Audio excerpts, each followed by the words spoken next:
ছাদে যাচ্ছি, কিছু টক শাক এনেছি, এগুলোকে রোপণ করব। এই যে টক শাক, এই যে গতকাল দিয়া বাড়ির ওই বাজার থেকে যে টক শাক গাছগুলো এনেছি সেগুলো এখন সবগুলো এখানে রোপণ করে দেব। এত ঘাস জমে আছে, প্রথমে আমি ঘাসগুলো ক্লিন করে নিচ্ছি, যে জায়গাটায় আমি শাকগুলো দিতে চাচ্ছিলাম। দেন আমার মানে দু সাইডে ঘাসগুলো একটু ক্লিন করে নিলাম এবং একটা একটা করে শাক রোপণ করে দিচ্ছি। শাকের চারা মানে কিছু আগার মধ্যে শাক রেখেছিলাম, আর বাকিটা তো বাসায় এনে কেটে কেটে নিয়েছি।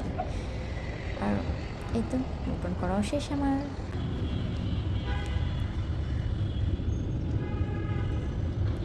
এই যে আমি গাছগুলো সব রেখেছি, মাটি ভেজা তো তাই এখন আর পানি দেবো না। এই যে সব, আর মাশাআল্লাহ এই টক শাক গাছটা অনেক বড় হয়েছে। এই যে এখানে একটা এটা ছোট, আর অনেকগুলো পালং শাক হয়েছে, এর মধ্যে একদিন নিয়ে ভাজি করব। চলে যাচ্ছি ছাদে। ও আরেকটা কাজ আছে ছাদে, আর একটা কাজ এসছে। নয়নতারার কিছু ডাল নেব চাচি আমার জন্য।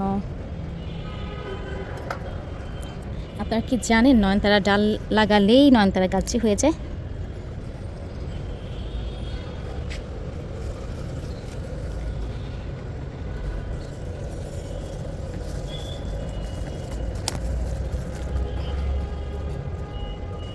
সাদা থেকে দুটো আর পিঙ্ক থেকে দুটো নিই।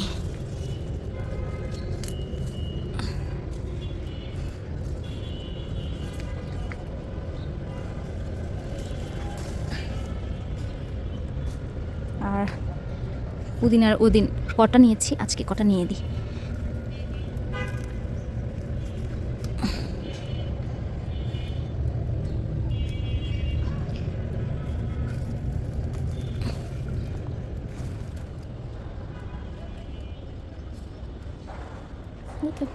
আমার খাবার এখান থেকে গাছ হয়ে যাবে, সমস্যা নেই।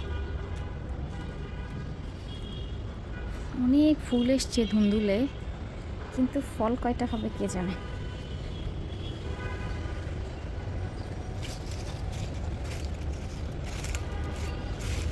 ফল হয় না, ফুল এসছে অনেক।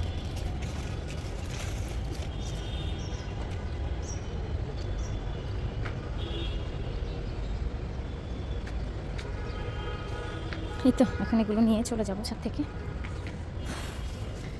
নেক্সট একটা ছাদের ভিডিওতে সবার সাথে দেখা হবে।